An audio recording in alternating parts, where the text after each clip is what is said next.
kalau stres atau tertekan, kamu ngapain buat tenangin?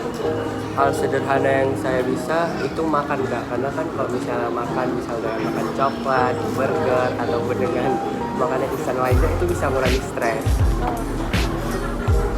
Pernah nggak sih kamu tuh merasa cemas banget, susah tidur berhari-hari, atau kamu kayak nggak semangat gitu ngapa-ngapain? Gak sampai ke susah tidur, tapi kalau misalnya cemas itu badan keringat dingin, pikiran kemana-mana, kurang fokus, jadi kayak gitu sih Kak. Nggak bisa ngendaliin Kira-kira itu gara-gara apa ya? Sekolah, keluarga, atau hal lain? hal lainnya. Ada nggak sih hal yang pernah bikin kamu kepikiran terus sampai susah fokus di kelas atau jadi gampang emosi? Pernah, pernah. Kalau kamu lagi sedih atau ada masalah, biasanya kamu cerita ke siapa? Cerita ke Allah Subhanahu Wa Taala, karena nggak pernah cerita ke orang lain Kak. Misal ke orang tua takut ngebebani, terus kalau misalnya kita cerita ke teman, nanti teman ngebeberkan, karena kan orang ada yang ular, ya bahasa sekarang itu ular. Jadi menurut kamu nih, penting nggak sih orang ngobrol sama sekolah kalau lagi banyak pikiran atau stres? Kalau misalnya kamu sendiri lagi butuh tempat cerita, kamu nyaman nggak sih cerita ke sekolah?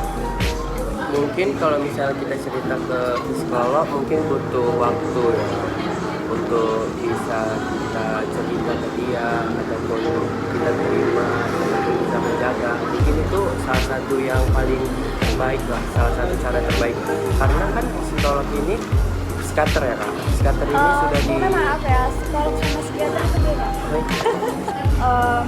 Kalau kamu lagi sedih atau ada masalah, biasanya kamu cerita ke siapa sih?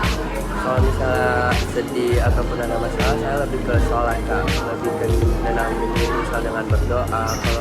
Kalau kita misal cerita ke orang tua, kadang kan kita mikirnya orang tua udah banyak beban pikiran, tambah lagi kita kan itu yang susah. Kalau misalnya cerita ke teman itu kan ada yang berbeban dua, nanti cerita kita beber kemana-mana, jadi tambah pikiran lagi di kitanya.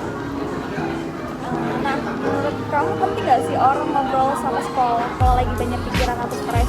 Kalau misalnya kamu sendiri lagi butuh tempat cerita, kamu nyaman nggak sih cerita ke sekolah?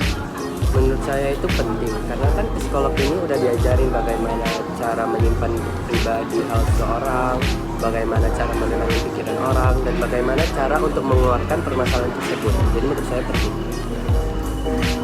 Terima kasih banget ya udah cerita-cerita bareng. Semua jawaban kamu tadi tuh bermanfaat banget buat aku.